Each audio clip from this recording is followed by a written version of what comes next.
Her screen froze mid-sentence. Not the kind of freeze you blame on bad Wi-Fi, but the kind that happens when you've just been asked to explain a watermark you didn't know was there. Slide 12, bottom right corner, tiny gray text. Ellison Model version 3.1, finalized February 4th, confidential IP.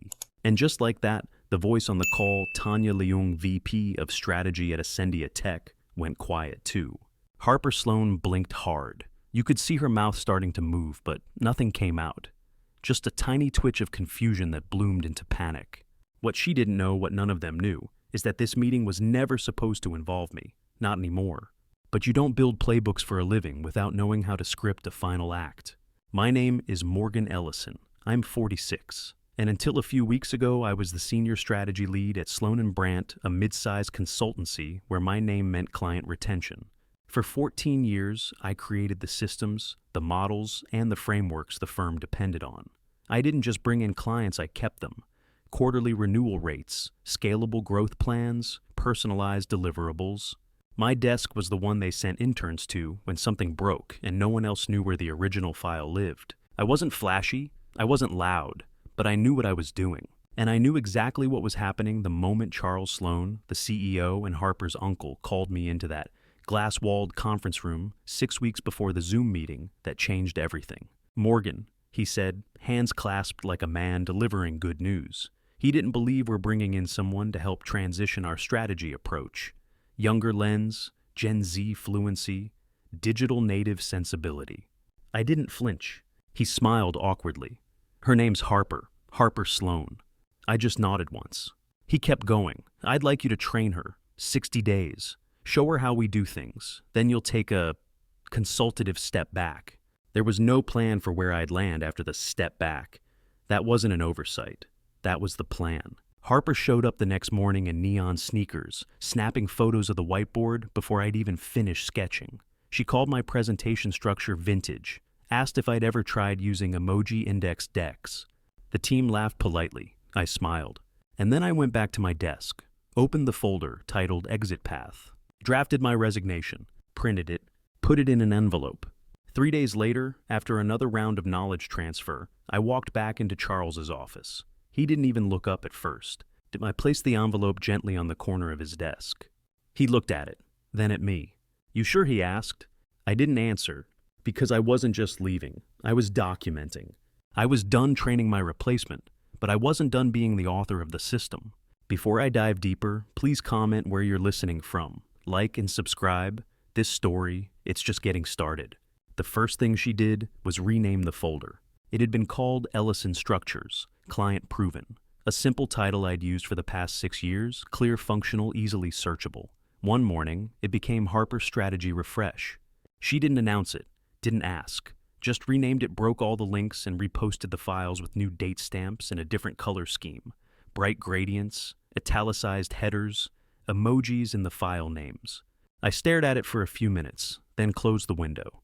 Not because I didn't care, because I'd already backed up everything she touched to my local archive.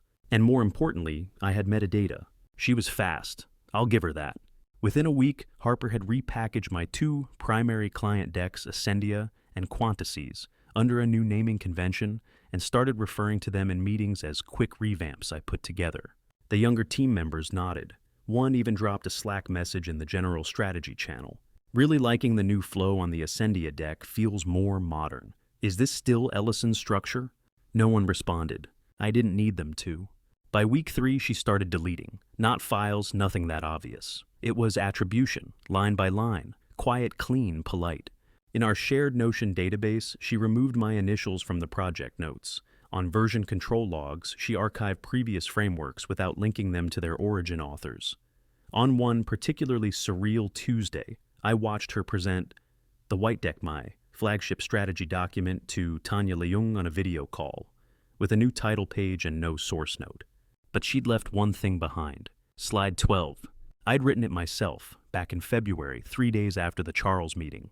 I had a hunch they might try to rebrand what I'd spent years developing, so I inserted a legal footer, small, pale gray versioned and time-stamped. Ellison Model version 3.1, finalized February 4th, confidential IP. Invisible to anyone skimming. very visible to someone trying to sell it. Harper, of course, didn't notice, or didn't know what it meant. She moved through the framework like she owned it. She changed the fonts, added pastel icons, replaced a key section, my cost-benefit rollout matrix, with a scatter plot she pulled from a marketing blog. It didn't even scale properly. Charles applauded her innovation in the Friday stand-up. He used words like refreshing energy and modern clarity, said he was glad the firm was moving toward a more forward-facing mindset. I just nodded. I didn't argue. I didn't correct him. I didn't mention that the scatter plot Harper used omitted the licensing clause that had kept Ascendia's compliance officer happy for 3 years.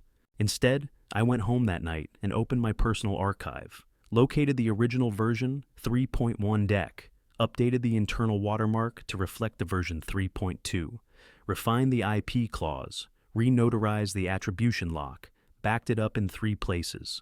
One copy went to a private folder on my external drive. One went to Alara and Finch, the firm Vanessa Reed had quietly invited me to coffee about, and the third that stayed exactly where it needed to be, right where Harper would eventually find it. It wasn't revenge, not yet. It was insurance, and I had just written the policy. Tanya Leung tilted her head just slightly, and I knew Harper was out of her depth. We were 15 minutes into a remote strategy call with Ascendia's compliance and marketing teams. Harper was presenting the rollout framework for Q3 integration, confidently walking through a slide titled Budget Conscious Expansion, Revised Playbook. Revised. That word hung in the air. Tanya had seen the original. She helped build it with me over the course of 4 months and 3 brutal site visits. So, Tanya said, polite but surgical. Can you walk me through the clause mitigation strategy for regions with dual licensing protocols? Harper blinked. Not obviously, but I caught it. A micro hesitation. She clicked backward in the deck. Yes, of course. We're using the, modular allocation method just like before, but with expanded vendor options to offset compliance load. Wrong answer. The dual licensing clause had a hard floor written in Ascendia's procurement manual. It wasn't optional. We'd designed the mitigation to push localized cost buffers up front. There was nothing modular about it. It had to be structured in a specific 3-tier review, or their audit process would flag it as non-compliant. Tanya didn't flinch. She just said, got it, and took a note. But I saw it in her eyes. That was the first real crack. Later that day, someone in our internal Slack channel dropped a message. Ascendia deck final hs.pptx has some weird formatting, just FYI. Metadata still shows me at ellisonfiles.com as creator. Should we update? No one responded. Harper didn't even acknowledge it. Instead, she posted a new version 20 minutes later with all metadata scrubbed and a new title, Q3 Market Adapt, Framework version 2.pptx. She was running and she didn't even know it yet. That night, I pulled up the original white deck again. Not because I needed to check it. I knew every slide by heart. I pulled it up to remind myself what the real version looked like before the gradients, before the emojis, before someone decided that clarity could be replaced by color. Slide 6, Regional Conflict Buffer Map. Still accurate, still time-stamped, still mine. I stared at it for a moment longer than I meant to. That deck had taken me 3 sleepless nights and a bottle of bourbon to finish. I remember my daughter asking why I wasn't home for dinner that week. I told her I was building something important. She was 9. She didn't get it. Harper definitely didn't get it either. The next morning, Tanya sent a follow-up email, copied only to Harper and Charles. Appreciate the walkthrough. Just confirming the clause structure on slide 7 is aligned to Morgan's original compliance notes, correct. That was the email that tightened the wire. Charles didn't reply for 7 hours. When he did, it was short. We'll circle back with our legal team. Thanks for flagging. No mention of Harper. No confirmation of anything. It was the kind of email you send when you're trying to figure out if something went sideways and you weren't paying attention. By Friday, I noticed Harper moving a little differently. She sat closer to the screen in the all-hands Zoom, overcorrecting her posture. She mentioned the word collaborative 3 times in 5 minutes. She was recalibrating, but it was too late, because someone else noticed too. Dev from FP&A caught me in the hallway before lunch. He said it casually, no judgment, just curiosity. Hey, was that your framework Harper used with Ascendia? The one from last winter looked familiar. I just smiled, parts of it. He nodded. Thought so. I remember you had that licensing map dialed in." Then he walked away. It wasn't a confrontation, it wasn't even an accusation. But it was oxygen. For the first time in 3 weeks, I didn't feel erased. I felt witnessed. And sometimes that's all it takes for a strategy to begin moving. I went home that night and uploaded a second version of the white deck to my external archive this time, with a slightly different watermark. This one included a clause I hadn't used before. Attribution tampering or replication without written consent may be subject to third-party notification under IP Protection Protocol 7.3. It wasn't revenge, still not yet, but it was the break line. And now it was spreading. 3 days after the metadata incident, I uploaded a new version of the framework to the shared client portal. This one looked almost identical, same header style, same diagrams, same client-specific flowcharts. But this version was mine, end to end. At the bottom of page 17 in a footnote most people wouldn't notice, I embedded language citing internal attributions requirements under Sloan and Brandt's legacy deliverables policy, clause 4.2.1. It wasn't flashy. It didn't say Morgan built this. But anyone who knew how vendor auditing worked would know what that line implied. Then I did something Harper never would have thought to do. I set up a delivery confirmation ping, a silent trace. Every time a file was downloaded or forwarded through the client interface, I'd get a flag. It was built into our older systems before the rebrand. Harper hadn't bothered to learn that much about the platform. The first flag came at 8:42 the next morning. Tanya Leung, Ascendia's VP of Product Strategy. She downloaded the updated framework right after logging in with a review team from legal. I leaned back in my chair, just watched the ping slide across my screen. 1 ping meant curiosity, 2 meant documentation, and 3 meant positioning. By noon, there were 6 pings. I didn't say anything in the team meeting. I didn't have to. Harper was on a roll. She was presenting updates from her deck, gesturing to slides I'd written over a year ago. She even called the modular rollout plan something I devised for high-volume vendors. I stared at her for a long beat. She never noticed. Charles did, though. He cleared his throat halfway through her segment and glanced my way. I offered him a small nod, not of acknowledgement, just of patience. Later that day, I got a Slack from Tanya. "Hey Morgan, quick cue. The attribution language in the updated deck is the standard across client verticals now." I waited 10 minutes before responding, only for original authorship structures submitted pre-Q1. I can walk you through the implications if needed. No emojis, no passive tone, just the facts. She hearted the message and added, "That makes sense now. Appreciate you keeping things clean." Now, that word did more damage than she knew. I didn't reply. Instead, I opened the version history log from our internal compliance archive. I exported a report showing every edit author and timestamp from the original White Deck's creation through the final draft Harper had used. My name was on 94% of the entries. I didn't send it to anyone. Not yet. Instead, I saved it to a private client folder with a redirect key. If anyone inside Ascendia asked for clarification on attribution or clause ownership, they'd be routed to that folder. And then I did one more thing. I wrote a clean stripped-down memo titled Authorship Clarification Request, Internal Use Only. I didn't submit it. I just saved it to Harper's shared project folder under a draft status. That system pinged Charles automatically if any internal clarification documents were updated. A silent ripple. Not an accusation, just a record. By the end of the day, Charles had liked the draft. No comments. Just that small gray thumbs up that meant I saw it. I won't touch it. But I know. I sat there a while after the office had cleared out, watching the city lights flicker against the glass. In the silence, I remembered something my daughter said the first time I brought home a printed version of the White Deck. She was coloring at the dining table and glanced at the cover. "You drew that?" she asked. I laughed. Kind of. It's more like a map. To where she said, I didn't answer her then. But now looking at that same deck reflected on my screen, I realized the answer. To the exit. Because it wasn't just about revenge. Not really. It was about showing the people who thought they could erase you that your work has its own memory, and that sometimes the system you built is the only witness you'll ever need. Harper still hadn't noticed. She sent out a client recap that evening using the updated framework, the same one now containing metadata, clause 4.2.1 attribution, and silent download logs. She still thought she was winning. She had no idea the real client file was about to speak for itself. By Thursday morning, the first signal came, not through Harper, not through HR, but through a client security ping routed through Ascendia Tech's external compliance system. The subject line was coldly professional, document attribution discrepancy, clause 4.2.1, conflict detected. I was in the Alara and Finch onboarding suite, reviewing preliminary project outlines, when the notification hit my inbox. Tanya Leung had CC'd me directly along with Ascendia's legal liaison, and very intentionally, Charles Sloan. No message, just the forwarded report and metadata logs. I tapped open the attached log file. There it was, my clause, my language, my formatting copied verbatim into a document Harper had filed under her credentials. Timestamp 7:16 p.m., Sunday. Accessed from her home IP. And the kicker?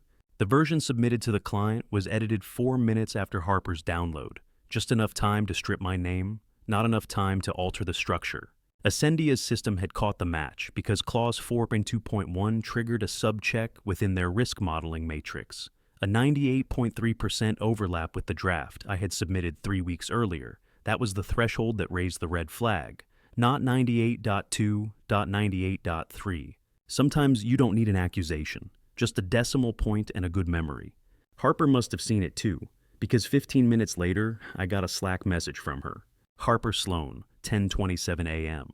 Hey Morgan, did you happen to ever send over your draft to Tanya? I noticed the clause we're using now is similar to one I thought I'd seen earlier. I stared at that message for a long time. No question mark in the second sentence. Just nervous typing disguised as casual outreach. I didn't reply. Instead, I forwarded the Slack to Vanessa Reed, my recruiter-turned-manager at Alara and Finch, along with a 2-line summary and a screenshot of the clause flag from Ascendia's side. Vanessa didn't need to say anything. I saw the 3 dots flash, pause, then disappear. We both understood. This wasn't about performance anymore. It was about credibility. Around 1:45 p.m., Charles sent out a company-wide reminder about documentation hygiene and external authorship review, the kind of generic bureaucratic memo that tries to hide its origin story behind formatting. But I noticed something. He used a phrase I'd coined in a training deck 2 years ago, provenance through protocol. He'd never used it before. Harper certainly hadn't. I had. So either he was quoting me as a subtle nod or trying to suggest I was complicit. I leaned back in my chair and watched as the Slack channel slowed to a crawl. People knew. Even if they didn't say it yet, they were starting to connect the dots. At 3:16 p.m., Tanya messaged me privately. Tanya Leung, 3:16 p.m. Just wanted you to know, the clause reads clean, reads yours. We're revisiting the credits attached to the draft. I'll keep you in the loop. That was all. No accusations, no drama, just quiet correction, which in the world of corporate politics is the loudest form of admission. Harper still hadn't followed up. Instead, she posted a cheery Slack update in the general channel about finalizing the doc for client sign-off and appreciating all the great teamwork. I almost admired the nerve, but nerves crack. Because at 4:12 p.m., I saw something curious. The file name in Ascendia's shared folder had changed. From Ascendia draft version, final by H. Sloan.docs, to Ascendia draft version, final, redacted.docs. No author tag, no metadata trail, which meant Harper had tried to wipe the record. But the system didn't just log edits, it logged deletions too. And she hadn't realized that Ascendia's mirror server auto-backups every 30 minutes. There's a difference between deleting a file and erasing what happened. And Harper, she just triggered a trace log that flagged her user ID, IP address, and time of overwrite. She didn't know it yet, but she'd just tried to clean up the crime while standing in front of a security camera. That's the thing about protocol, it doesn't have feelings, it just remembers. And the funny part, clause 4.2.1 had been a test. Not the strongest clause, not the most critical one, just distinctive enough to serve as a canary in the compliance mine. The real documents, my real contributions, were still untouched, hidden behind access controls Harper never even noticed. This clause, this memo, it was just the breadcrumb, and she followed it right into the dark. Charles still hadn't asked where the clause came from, which meant he was either stalling or preparing a fall guy. Either way, the silence was starting to hum. And the next move wasn't mine anymore. Harper started showing up earlier than me. That was the first sign. Not the actual timestamp, but the way she hovered in the common area like she was waiting to be noticed. Like she needed someone, anyone, to validate that she was still in control. She wasn't. The slide deck she presented to Ascendia had vanished from the client portal. Tanya Leung hadn't made a public comment, but her assistant emailed me separately asking for the original, pre-clearance version we had walked through weeks ago. No request for Harper, no CC, just me. So I sent it, clean, dated, archived in our SharePoint instance with embedded authorship metadata. A day later, Harper posted some cheerful quote on Slack, something like, "Real leadership isn't about credit, it's about collaboration." 3 reactions, none from Charles. By Thursday, Tanya had removed Harper from the upcoming vendor strategy workshop. I didn't think it made sense to loop in someone who didn't design the core framework. Tanya told me, straight, professional, no gossip. And when I asked should I prep the next phase presentation or wait for client feedback, she just replied, "They already gave it, you're clear to proceed." That was when it really hit me. Not the plagiarism, not even the betrayal, but the quiet realization that I didn't have to prove anything anymore. She had done that herself, line by line, timestamp by timestamp. I sat at my desk late that afternoon, staring at the wall where Harper used to stick her progress boards, the ones she copied directly from the layout I'd used in our initial kickoff. They were gone now, white space where she'd tried to install her legacy. The space looked cleaner without them. I remember a line from one of our early one-on-ones. Harper had asked, "Why do you color code every client deck like that? It's so neurotic." I had shrugged, "Because it's harder to steal what you don't understand." Back then she laughed. Now I doubt she even remembers saying it. But I did. That's the thing about patterns. You don't see how deliberate they are until someone tries to fake them. Tanya wasn't the only one asking questions. One of our client reps from Ascendia forwarded me a message Harper had sent after the pitch. It was a casual follow-ups, but she'd used phrases exact ones that only appeared in my draft notes, not the final deck. He wrote, "Not sure if you saw this, but thought you should know. Her language doesn't match what you explained during the workshop." He didn't have to send it, but he did. Trust moves like that quietly with intent. Ever had someone quietly show you they believed in your work when no one else did? Hit like, subscribe, and share this with someone who's lived that silence. By Friday morning, Harper's name was no longer listed in the internal schedule for the quarterly review prep. Just mine, no announcement, no confrontation. Just gone. I thought I'd feel satisfaction. What I felt was clarity, the kind that settles in your bones when you stop trying to convince people of your worth and start letting your work handle the conversations you're no longer willing to have. I didn't gloat. I didn't forward the email to Charles. I didn't respond to Harper's Slack message about grabbing coffee to catch up. I just went to my meeting, opened my original deck, and delivered it like it was mine because it always was. She still hadn't admitted anything. No apology, no excuse. But she was watching now, watching me from the glass office across the hallway while I walked in with 2 senior VPs and 1 new potential client from Ascendia. And for once she didn't wave. That afternoon, I passed by her desk and noticed the post-it she always kept on her monitor, her daily mantra. Gone. In its place, a legal pad. Blank, except for 3 words scrawled at the top. Attribution Review Friday. She'd finally gotten a calendar invite too. Same as mine. No sender listed, just Charles. And I knew then this wasn't over. It was just warming up. And I knew then this wasn't over. It was just warming up. Friday morning. The conference room they booked for the attribution review was colder than usual, literally and otherwise. No small talk, no coffee setup. Just 3 chairs and a speakerphone already dialed in to legal. Charles sat at the head of the table. I took the seat to his right. Harper walked in a full minute late. No laptop. Just a thin leather notebook and a tight smile. She didn't even greet me. Charles nodded toward the empty chair. Let's begin. The call started with Danielle from legal running through the company's content attribution policy, clause 4.6 of the IP conduct manual. All internal client frameworks, language templates, and strategic visual assets are subject to authorship records logged through company SharePoint Outlook or collaborative workspaces. Replication of those materials without proper attribution or submission under alternative authorship constitutes a violation of ethical and contractual policy subject to corrective review. Harper's fingers twitched on the notebook, but she didn't interrupt. Danielle continued. The client in question, Ascendia Tech, submitted 2 versions of a presentation. Version A, authored and timestamped by Morgan Ellison.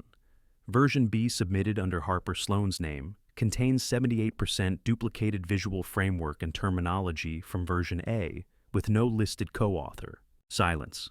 Then Charles spoke. "Harper, do you have anything you'd like to clarify?" She blinked, then gave the kind of answer that people think sounds smart until it hits air.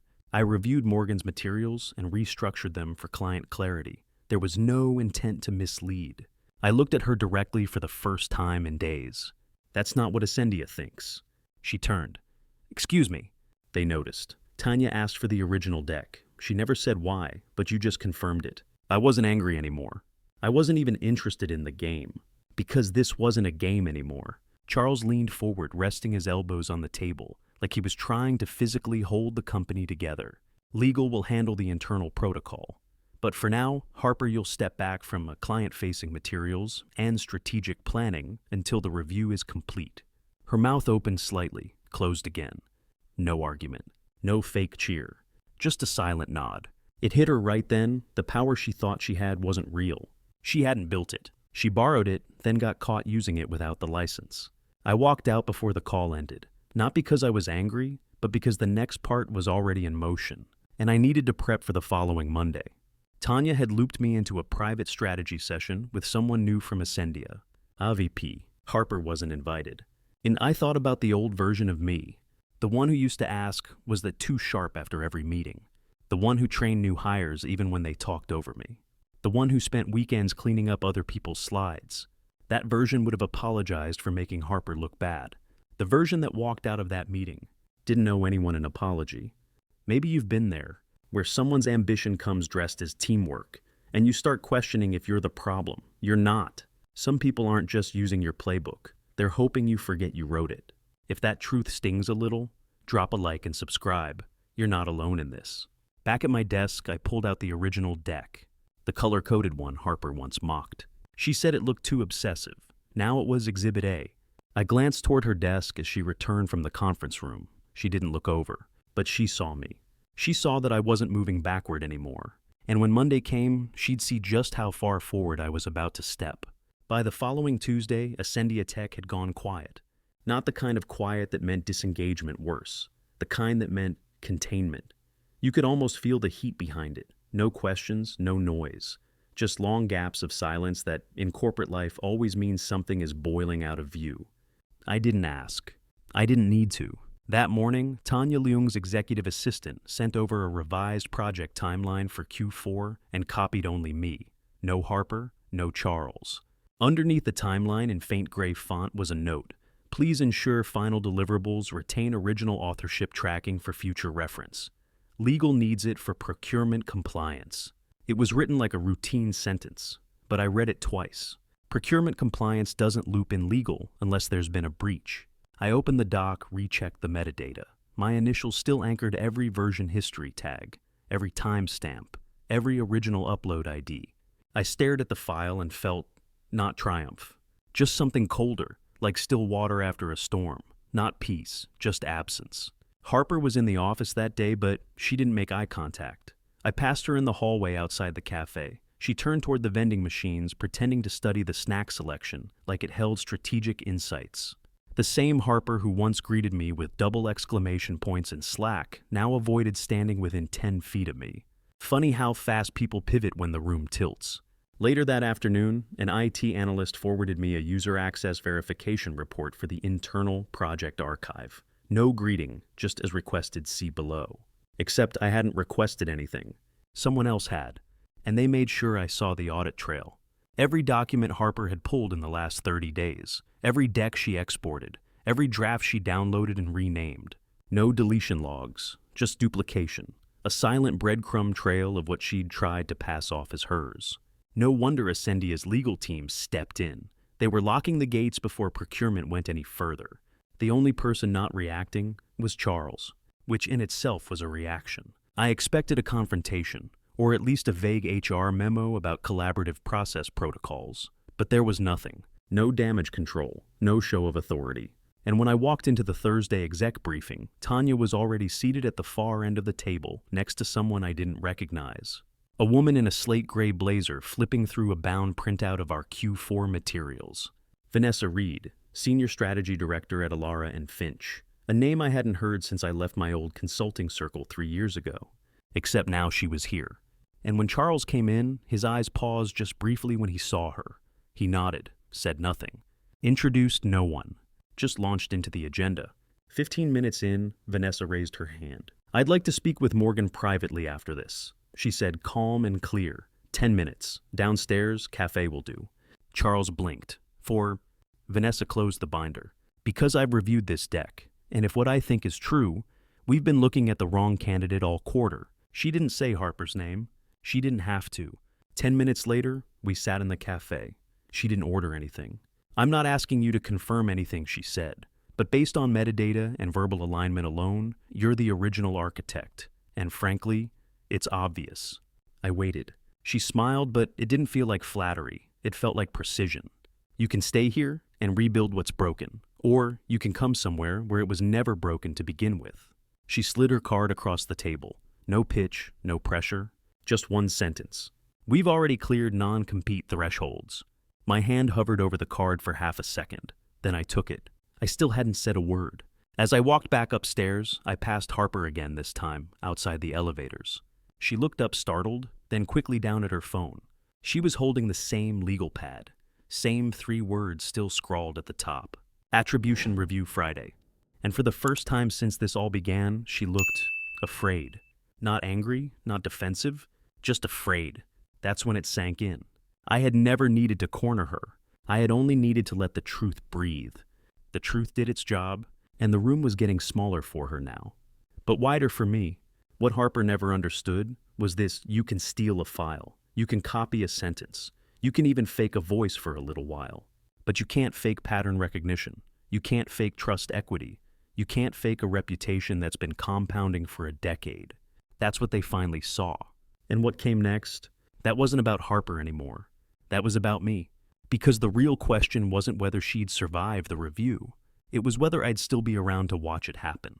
And maybe whether I'd care enough to. Because the next move wasn't hers. It was mine. Monday morning arrived with the kind of stillness you only notice when something's already shifted.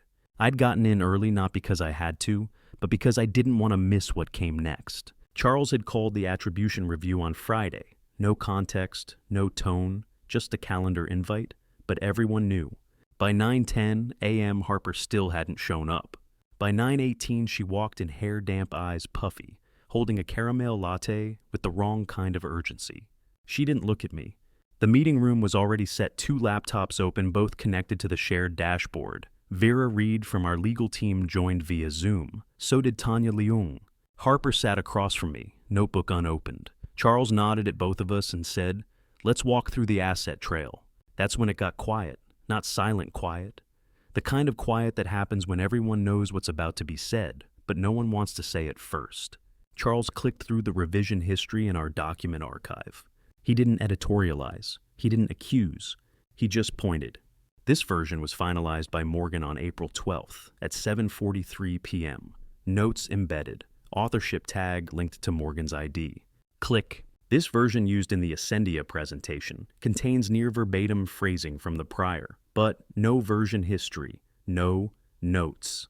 Authorship metadata reads as Harper. He looked up. Any explanation? Harper blinked. I thought we were collaborating. I didn't think version control was an issue. You deleted the shared record Vera cut in. That is an issue. It wasn't loud, it wasn't dramatic, but it landed like a sentence being handed down. Harper turned to Tanya on the screen. I meant to loop you in. I didn't think. Tanya raised a hand. We'll handle the IP concern on our end. For now, we're reassigning point of contact back to Morgan for all upcoming sessions. Ascendia's standards require attribution integrity. No malice, just finality. And then Charles did something I wasn't expecting. He turned to me and asked, "Do you have anything you'd like to add?" I could have said a lot. I could have reminded them that I trained Harper for 60 days, that she copied my entire framework down to the slide animations and index tabs, that I never once asked for credit, only respect. But instead I said no. I think the record speaks for itself. That was the truth, and it felt more powerful than any lecture I could have given. After the meeting, Harper didn't return to her desk. She walked into HR. I didn't follow. I just sat with my coffee black no sugar, watching the last of her productivity charts get peeled off the planning wall by one of the interns. They didn't know the backstory, but they'd remember who the real architect was. What I wanted most wasn't punishment. It wasn't even vindication. It was to never again have to justify the work I knew I built. And finally, I didn't have to. I thought back to a line from an old mentor years ago. Legacy doesn't beg to be recognized. It just stays standing when everything else crumbles. Harper would still be around at least for now, but no one was following her anymore. Not the team, not the clients, not even the paper trail. And in that quiet clarity, I realized I was no longer fighting for my place. I already had it, but the part Harper hadn't accounted for was this. I wasn't finished. I was just beginning. And the next name on my call sheet wasn't hers. Monday morning started with a calendar invite I didn't expect. Subject line proposal, follow-up, executive touchpoint. Sender Vanessa Reed, title managing director Alara and Finch. I read it twice, then once more. I hadn't spoken to Vanessa since that panel 6 months ago at Ascendia's Partner Summit. Just a quick handshake, a shared joke about slide animations, and a quiet compliment she'd whispered after my talk. You present like you're already running the room. At the time, I brushed it off, but now, the body of her email was brief, direct. We've followed the situation at Sloan & Brandt. I'd love to discuss how your methodology might scale in a team that actually listens. I stared at those last 3 words. Actually listens. Not leads, not innovates. Listens. She didn't know how much that mattered. Not 30 minutes later, Tanya forwarded a contract draft from Ascendia. Subject attribution clarification. Ellison Protocol.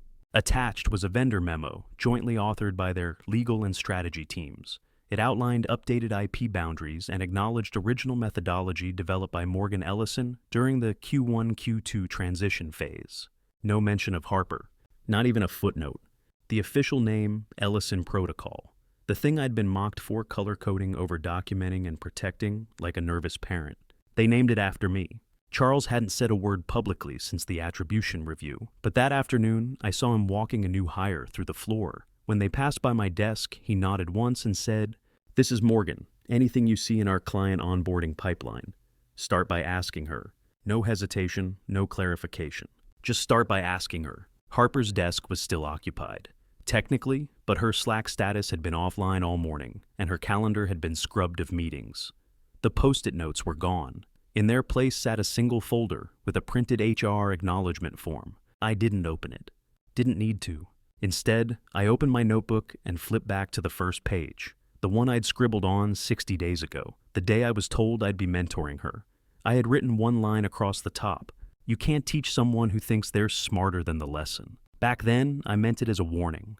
Now I saw it for what it was, a mirror. Because in trying to protect the playbook, I almost forgot why I wrote it in the first place. Not to guard turf. To build something that would outlast me. That afternoon I called Vanessa. She answered on the first ring. No small talk. Just, "So, when can we talk specifics?" And I knew then, this wasn't the next chapter. This was the rewrite. My name on the first line. This time in permanent ink. They say you can't really erase your footprint once it's been made in the system. That Friday morning, I watched Harper shuffle into the conference room behind Charles Sloan like a shadow of herself. No stilettos, no pastel blazer, just a neutral sweater and that too-tight professional smile she wore like armor. Her seat had already been reassigned. Tanya Leung's assistant had asked for a revised seating chart earlier that week. Vanessa Reed was listed now, my recruiter-turned-exec, at Alara and Finch there, as an outside consultant. Harper sat in the corner, hands folded, expression unreadable. I didn't look at her when I walked in. I just placed my notes beside the printed meeting agenda, internal attribution review, Q4 client materials, Sloan and Brandt, LLC. Charles opened with a corporate throat clear and a thin attempt at humor.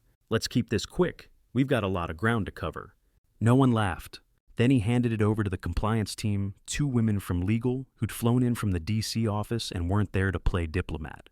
"Harper, we're going to ask about the internal source of the Ascendia Phase 2. Playbook." One of them began sliding a stapled packet toward her.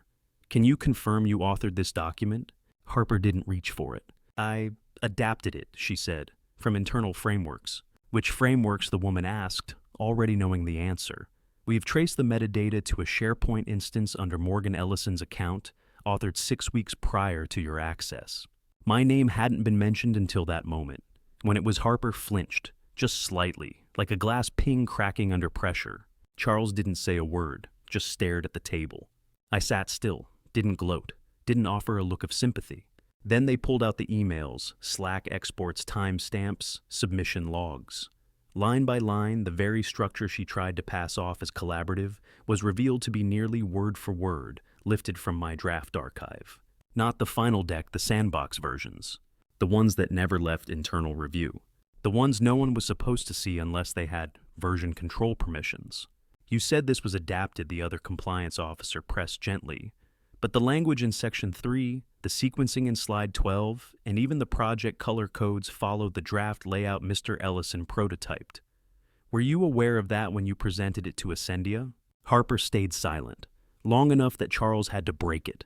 We'll review this further and pause any client-facing deliverables under your signature for now. That was it. No fireworks, no screaming match. Just the soft surgical hum of corporate consequence. Outside, I walked with Vanessa toward the elevators. She didn't ask what it felt like. She didn't need to. Next week, she said, we'll finalize your advisory slate. I think Tanya's team might want more than just a vendor framework. I nodded, then glanced over my shoulder. Harper was still at the end of the hallway. Alone, her phone dangling in her hand like it didn't matter anymore. Maybe it didn't. What no one else knew, not even Vanessa, was that I hadn't stayed just to prove she was wrong. I stayed long enough to make sure the system itself corrected her. That was the real motive. Not revenge, just equilibrium. She didn't need to be punished. She needed to see what it looked like when real work stands on its own and when the scaffolding of lies collapses under the weight of its own emptiness. I stepped into the elevator. She didn't follow, not this time. And as the doors closed, I remembered the one thing Harper never understood. You don't build trust for the applause. You build it for the aftermath. 3 weeks later, Harper was still technically employed, still had her badge, still showed up to meetings, still pretended nothing had happened. But everyone knew there's a kind of silence that settles in after a storm. Not peace exactly, just absence. An empty chair at the center of a room. Charles never made a public statement. He didn't have to. The attribution review had spoken for itself. I kept the summary packet, not out of spite, out of proof. Because for the first time in my career, I didn't need to explain what happened. I had built something detailed, enough traceable enough, consistent enough, that it told the story on its own. That was the quietest relief I've ever known. One morning, I walked past the old whiteboard in the client strategy room, the same board Harper had once wiped clean, without asking, replacing my framework with her version. Someone had drawn a dotted outline where my original color-coded plan used to be, with a blue marker, the same one I always used. No initials, no name, just the outline. I stood there longer than I meant to. It wasn't about her anymore. It never really was. It was about remembering who I was before I let myself get erased. You spend enough time trying to be helpful, trying to mentor, trying to be the calm one, the reliable one, and people start assuming that's all you are, until someone pushes the boundary, and then you find out where your line really is. Harper never understood the system because she never understood the why. She copied the format, the sequence, even the pacing of the deliverables, but she missed the weight beneath it. She didn't know how much of my career, my time, my identity had been quietly built into every piece. And that was the point. I never wanted to destroy her. I just wanted the work to speak louder than the politics. I wanted to walk into a room and not feel like I had to justify my value. I wanted to know that if someone tried to take credit again, the record would hold. The system didn't save me, but it remembered me. Have you ever trained someone only to watch them try to replace you without ever understanding what they were replacing? Share your own experiences. Like and subscribe for more stories.